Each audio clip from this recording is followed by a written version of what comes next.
Car ఎవరైనా గుర్తుపడితే నాకు ఖచ్చితంగా కామెంట్ చేయండి. దాని పేరేందో నాకు అర్థం అవ్వడం లేదు. రాయల్ ఎన్ఫీల్డ్ బండ్లు అమ్మాయిలు నడిపితే ఎప్పటి నుంచో చూడాలనుకున్నా. ఈరోజు నా కోరిక గిట్ట నిలబడింది. ఇక్కడ చూసుకోవచ్చు, మన బండి అయితే ఇప్పుడు ఢిల్లీకి అయితే తీసుకొచ్చి ఇక్కడ పార్క్ చేసినాము. ఫుల్గా అయితే ప్యాకింగ్ అయిపోయింది. ఇంకా తీసుకెళ్ళి వాళ్ళే పెట్టేసుకుంటారు. ఇంకా మనం రేపు ఎల్లుండి మార్నింగ్ కాచిగూడ అక్కడ ల్యాండ్ అయినాక తర్వాత చూసుకోవాలి మనం. ఇంకా hi guys, this is Nikhil, welcome back to my channel. ఈరోజు అయితే మనం మనాలి నుంచి అయితే రిటర్న్ బ్యాక్ ఇంటికి అయితే వెళ్తున్నాము. ఎందుకంటే మన అందరూ తెలిసిందే కదా, ఇప్పుడైతే మొత్తం రోడ్స్ అనేది క్లోజ్ ఉందంతా. యాక్చువల్ ఎక్కడికి వెళ్దామన్నా మొత్తం క్లోజ్ చేసేసారు. అటల్ టన్నల్ దగ్గరికైనా కనీసం పోదామని చాలా ట్రై చేసినాను, కానీ వీలు కాలేదు. మొత్తం క్లోజ్ చేసేసారు. అసలు పర్మిషన్ ఎంత అడిగినా ఇస్తలేరు. ఒక చిన్న డిసప్పాయింట్మెంట్ ఉండిపోయింది వచ్చినాక. ఎంత దూరము, కనీసం అటల్ టన్నల్ వరకు గిట్ట పోలే అని. ఇంకా కొన్ని సమయం అట్లనే ఉంటుంది కదా, మనం అనుకుంది ఏది జరగదు. ఇప్పుడైతే మనం డే 4 అనమాట ఇక్కడ మనాలిలో. మనం ఇంకా ఇక్కడ నుంచి అయితే డైరెక్ట్ ఇంకా ఇంటికి అయితే వెళ్తున్నాము. ఇక మన బైక్ ఎట్లా ట్రాన్స్పోర్ట్ చేయాలని ఆలోచిస్తున్నాను. మనం తీసుకొని వెళ్ళాలా లేదా ట్రైన్కి వెళ్ళాలని ఆలోచిస్తున్నాను. ఎందుకంటే చిన్న డిసప్పాయింట్ అనేది ఉండిపోయింది దానివల్లనే. ఇంకా మనం ఏమాత్రం లేట్ చేయకుండా బైక్ దగ్గరికి వెళ్ళి మాట్లాడుకుందాం. ఇప్పుడైతే మనం చండీగఢ్ హైవే మీద అయితే ఉన్నాము. ఇక్కడ నుంచి ఢిల్లీ వచ్చేసి 230 కిలోమీటర్స్.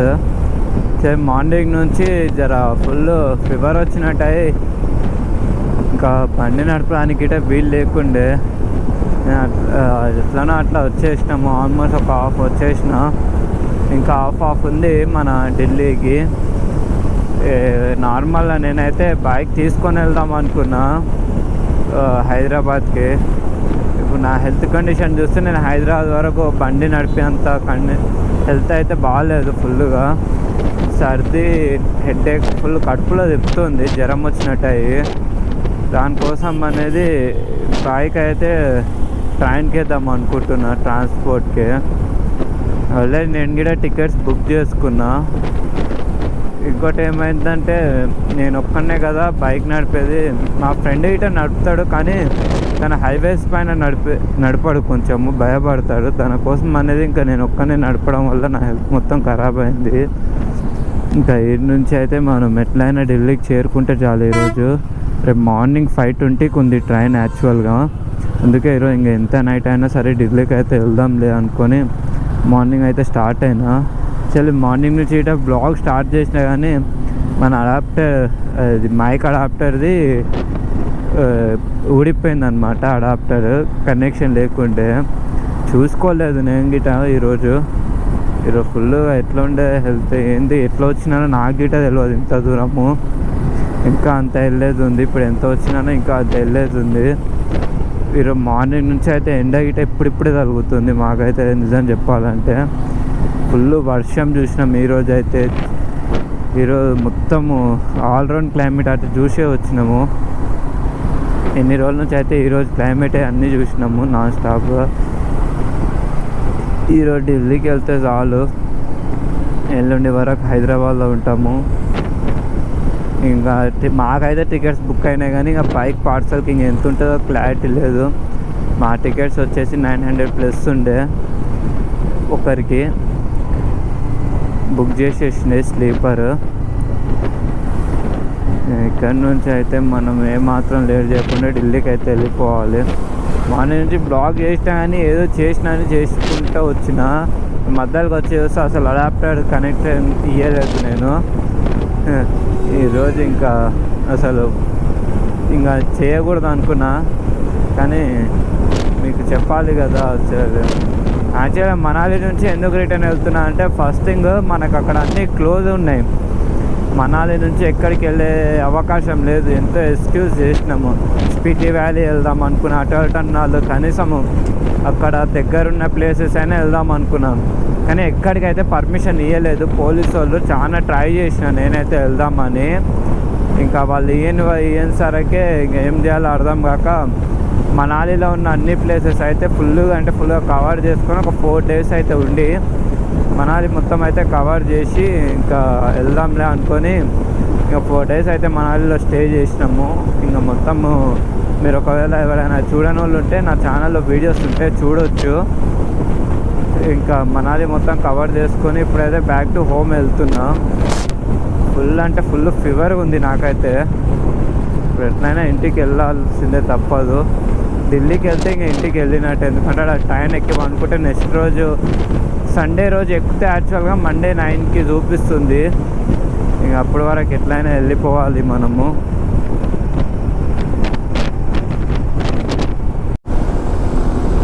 ఇప్పుడు మనకి ఇక్కడ నుంచి ఢిల్లీ వచ్చేసి ఎగ్జాక్ట్గా ఒక 140 కిలోమీటర్స్ అయితే ఉంది.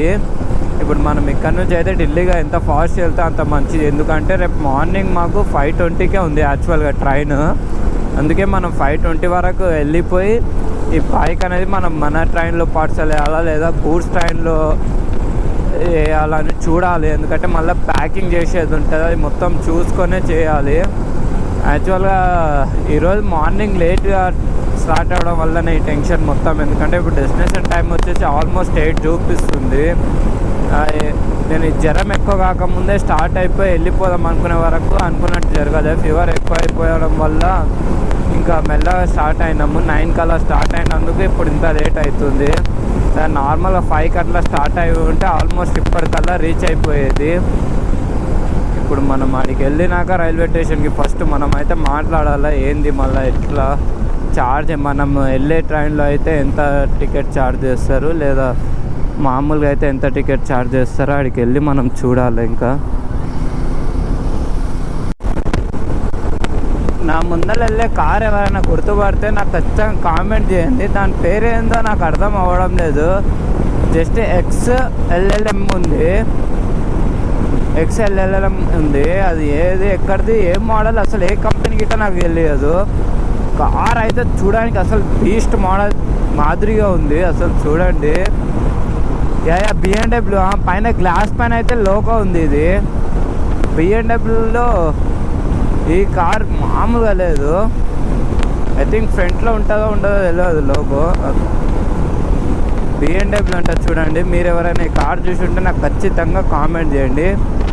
ఇది EV వెహికల్, మళ్ళీ పెట్రోల్ వెహికల్ కావచ్చు నాకు తెలిసి.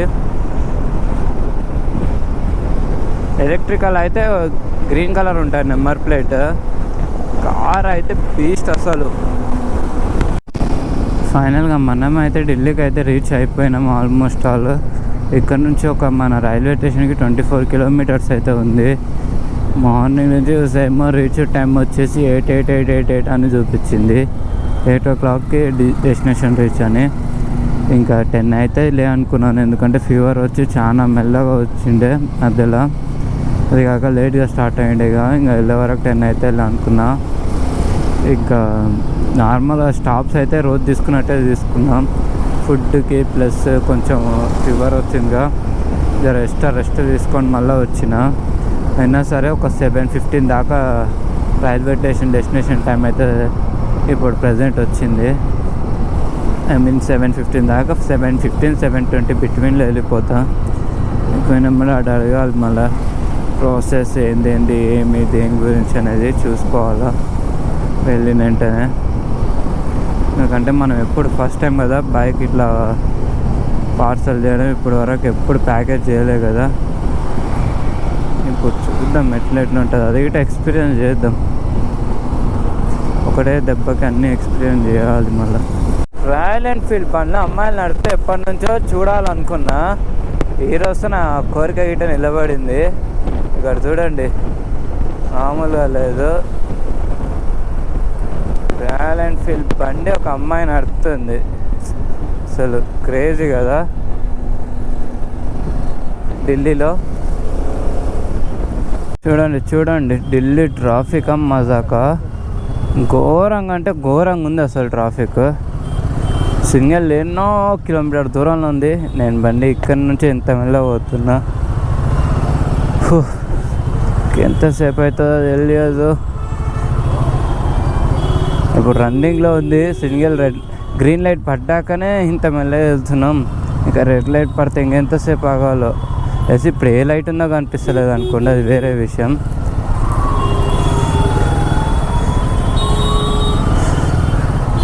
ఇట్లా ఎలా ఉంటారో ఇక్కడ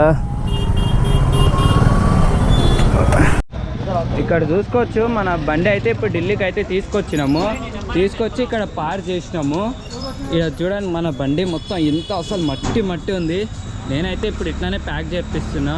హెల్మెట్స్ ఒకటి సపరేట్ తీసేసి ట్యాంక్ బ్యాగ్ ఒకటి తప్పిస్తే మొత్తం అయితే ఓవరాల్గా అయితే ఇట్లానే ప్యాక్ చేపిస్తున్నా. ఇప్పటికైతే చాలా ఇచ్చిపోయినా ఫుల్ ఫీవర్లా వచ్చి ఫుల్ అవుతుంది. అసలు నాతో అయితలేదు. అందుకే బండి పార్సల్ చేస్తున్నా. లేదంటే నేను ఆల్మోస్ట్ తీసుకెళ్దాం అనుకున్నా. అది కాక ఒక చిన్న డిసప్పాయింట్మెంట్ ఉండే, అక్కడికి వెళ్ళలేదు అన్నట్టుగా లేకు. ఇంకా ఎట్లయితే అట్లా అయిందని మన బైక్ అయితే ఇప్పుడు పార్సల్ కంటే కొన్ని డీటెయిల్స్ అనేది అక్కడ రాసుకుంటున్నారు అంకులు. అది అయిపోయినమ్మడే మనం బైక్ అనేది ఇప్పుడు పార్సల్ చేస్తారంట. రేపు మార్నింగ్ ఇది మనం వెళ్ళే ట్రైన్లోనే వస్తుందంట ఈ బైక్ వచ్చేసి. మనకు అది ఒకటి ప్లస్ పాయింట్ అయింది. ఇప్పుడు మన ఎమ్మడే మార్నింగ్ మళ్ళీ దిగినాక మనమే డైరెక్ట్ ఇంటికి తీసుకోపోవచ్చు, మళ్ళీ సపరేట్గా రాకుండా ఒకటేసారి. ఇప్పుడైతే చూద్దాం మన బండి ఎట్లా పార్సల్ చేస్తారో ఏదో. నేను గిట్ట ఎప్పుడు చేయలేదు, ఇదే ఫస్ట్ టైం చేసేది. ఎక్స్పీరియన్స్ ఎట్లా ఉంటుందో చెప్తాను మీతో, ప్రతి ఒక్కటి షేర్ చేస్తా. ఇది 450cc అయితే 5500 అంటున్నారు. మళ్ళీ ఏమైనా తగ్గిస్తారా లేరా తెలియదు. ఇంకా మన టికెట్స్ మనకు కన్ఫర్మ్ ఉండాలా. ఆర్సీ ఆ బైక్ అయితే మన పేరు టికెట్ ఎవరి పేరు పైన అయితే బుక్ అయి ఉంటుందో వాళ్ళ ఆర్సీ అయితే ఖచ్చితంగా ఉండాలి ఇక్కడ. అట్లయితేనే బైక్ ట్రాన్స్ఫర్ చేస్తారు. ఆధార్ కార్డు ఆర్సీ మ్యాండేటరీగా ఉండాలి. అట్లయితేనే చెక్కింగ్ చేసుకొని ఓకే చేసి మనకు చెప్తారనమాట వాళ్ళు. ఇప్పుడైతే మన బైక్ అనేది పార్సల్ చేయడానికి అయితే వచ్చారు. వీళ్ళే అనమాట మన బైక్ అనేది ఇప్పుడు పార్సల్ చేసేది. అయితే మన బైక్ నుంచి అయితే పెట్రోల్ అనేది తీస్తుండ్రు. మన బండి నుంచి అయితే మన బండ్ల నుంచి అయితే ఫుల్గా ఇప్పుడైతే పెట్రోల్ అయితే తీసేశారు. ఇప్పుడు పెట్రోల్ కొంచెం ఉంది కాబట్టి అది గిట్ట బండి స్టార్ట్ చేసి పెట్టేసి అది మొత్తం గిట్ట పెట్రోల్ వెళ్ళిపోవాలని చూసుకోవచ్చు. ఇప్పుడు పార్సలింగ్ చేయడానికి మొత్తం తయారు చేసుకుంటుండ్రు వీళ్ళు. ఇక్కడ మనం చూసుకున్నట్టయితే మన బైక్ పార్సల్ పైన మన మొబైల్ నెంబర్, నేమ్, మనం వెళ్ళే స్టేషన్ పేరు అయితే రాసుకుంటారు. అంటే కాచిగూడ స్టేషన్కి పెట్టుకున్నాం నేనైతే. ఇక్కడ కాచిగూడ అని రాసి ఇక్కడ మనకు వచ్చేసి డీటెయిల్స్ అనమాట. టికెట్ పైన ఇక్కడ డీటెయిల్స్ ఇక్కడ రాసుకున్నారు. ఇదైతే ఓవరాల్గా మన బండి అయితే ఇప్పుడు ఫుల్గా అయితే ప్యాకింగ్ అయిపోయింది. ఇంకా తీసుకెళ్ళి వాళ్ళే పెట్టేసుకుంటారు. ఇంకా మనం రేపు ఎల్లుండి మార్నింగ్ కాచిగూడ అక్కడ ల్యాండ్ అయినాక తర్వాత చూసుకోవాలి మనం. ఇంకా దగ్గర ఇప్పుడైతే వాళ్ళు బైక్ అనేది తీసుకెళ్ళి వాళ్ళ పార్కింగ్ స్లాట్లు అయితే పెట్టేసుకుంటారంట. మనకి మన ట్రైన్ అది మెసేజ్ వచ్చినాక మనం వెళ్ళి మన బైక్ని ఇంకా రిసీవ్ చేసుకోవాలి. ఇంకా అది మనం ఇంకా సెకండ్ వీడియోలో అయితే మీకు అది కూడా అప్డేట్ ఇస్తా. ఈ వీడియో మీరు లాస్ట్ దాకా చూసినట్టయితే ప్రతి ఒక్కరైతే మన ఛానల్ అయితే సబ్స్క్రైబ్ చేసుకోండి. Thank you for watching this video.